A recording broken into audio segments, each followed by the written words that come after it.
Et donc, je suis allée chez Publicis. Chez Publicis, je travaillais sous la tutelle d'un directeur artistique, puisque les agences, à l'époque, étaient très structurées.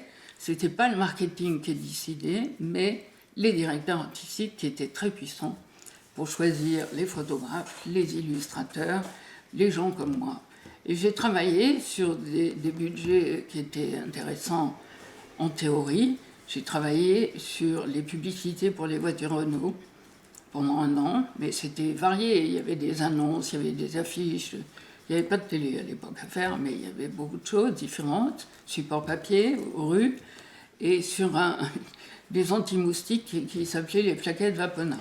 Et donc, les contacts que j'avais à Publicis pour faire mon travail et faire de la conception, c'était les rédacteurs qui choisissaient les slogans et qui les écrivaient, et le directeur artistique qui était tout puissant, qui pouvait refuser toute maquette ou refuser tout rédactionnel, mais à la fin, c'est lui qui allait chez le client et qui présentait les choses. Donc, à part 1 ou 2 fois où on a bien voulu m'emmener, je n'avais pas de contact avec les clients. J'avais contact avec l'équipe interne à Publicis, qui était une très bonne équipe à l'époque.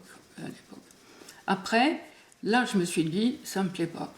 Parce que c'est le milieu qui ne me plaisait pas, que je trouvais extrêmement superficiel. On arrivait le lundi matin, et il fallait avoir vu 3 films branchés, il fallait porter les chaussures branchées. Enfin, j'ai trouvé que c'était superficiel. C'est pas la publicité en soi qui me dérangeait, c'était l'ensemble des choses, c'est-à-dire la publicité, l'argent que ça draine et le snobisme que ça entraîne. Il y avait des gens caricaturaux, pas forcément ceux avec qui je travaillais, qui étaient moins caricaturaux que les autres, mais quand même cette ambiance superficielle m'avait plu. Bon, j'ai continué de quand même rester chez Publicis parce que je gagnais ma vie. Et à l'époque, je vivais avec un architecte paysagiste qui s'appelle Jacques Simon, et nous avons créé une revue dont je faisais la maquette et une partie du rédactionnel, qui s'appelait Espace Vert. Donc ça, c'était un travail à la maison, je dirais, entre guillemets. Mais je me suis rendu compte que de faire des trucs hors institution, 1, ça m'intéressait, et 2, j'en étais capable. Donc, j'ai réfléchi à changer. Je ne me suis pas pressée parce que quand on cherche du travail, si on n'en a pas, c'est plus difficile que de chercher du travail quand on en a. On prête qu'aux riches. Et j'ai eu la chance de rencontrer François Maté. Et François Maté me dit, j'ai besoin de quelqu'un comme vous. Alors, je lui dis, bon, comme moi, pourquoi? Vous ne savez pas ce que je sais faire. Et si, vous saurez certainement.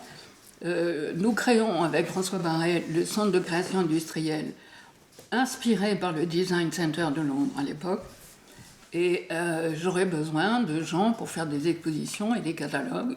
Et donc il me dit, allez voir François Barret et Madame Amic, qui était co-directrice, et ce que j'ai fait. Et effectivement, j'ai été engagée pour le centre de création industrielle en 1973.